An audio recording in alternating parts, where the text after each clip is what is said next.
بسند معتبر حضرت صادق علیہ السلام سے منقول ہے کہ خدا نے جب عرش کو خلق کیا، عرش کے گرد 2 فرشتے پیدا کیے اور ان سے فرمایا کہ شہادت دو کہ میرے سوا کوئی خدا نہیں، تو انہوں نے شہادت دی۔ پھر فرمایا کہ گواہی دو کہ محمد صلی اللہ علیہ وآلہ وسلم خدا کے رسول ہیں، انہوں نے یہ بھی گواہی دی۔ پھر فرمایا کہ شہادت دو کہ علی امیر المومنین ہیں، انہوں نے یہ بھی شہادت دی۔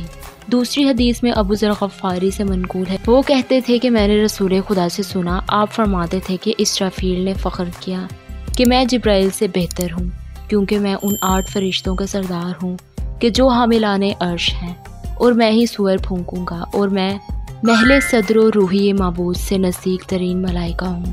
بس جبرائیل نے کہا کہ میں تم سے بہتر ہوں، کیونکہ میں خدا کا امین ہوں اس کی وحی پر، اور میں انبیاء و مرسلین کی طرف اس کا رسول ہوں، اور میں حصف و قذف والا ہوں۔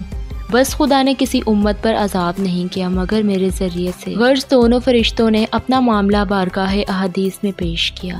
خدا نے ان پر وحی فرمائی کہ خاموش رہو، میں اپنی عزت و جلال کی قسم کھاتا ہوں کہ میں نے ایک مخلوق کو تم سے بہتر خلق کیا۔ انہوں نے عرض کی کہ کیا ہم سے پہلے بھی کوئی سب سے بہتر مخلوق تو نے پیدا کی، حالانکہ تو نے ہم کو اپنے نور سے خلق کیا۔ خدا نے حکم دیا کہ ہاں، اور حکم دیا تو ان کے سامنے سے عجائبات اٹھ گئے، اور دیکھا کہ داہنی جانب ساقی عرش پر لا الہ الا اللہ، محمد و علی و فاطمہ اور حسن و حسین بہترین خلق ہیں لکھا ہوا ہے۔ بس جبرائیل نے عرض کی کہ اے پالنے والے، میں تجھ سے انہی کے حق کا واسطہ دے کر سوال کرتا ہوں کہ مجھے ان کا خادم بنا دے۔ پیغمبر نے فرمایا کہ اے ابو ذر اور جبرائیل، ہم اہل بیت میں سے ہیں اور یہ ہمارے خادم ہیں۔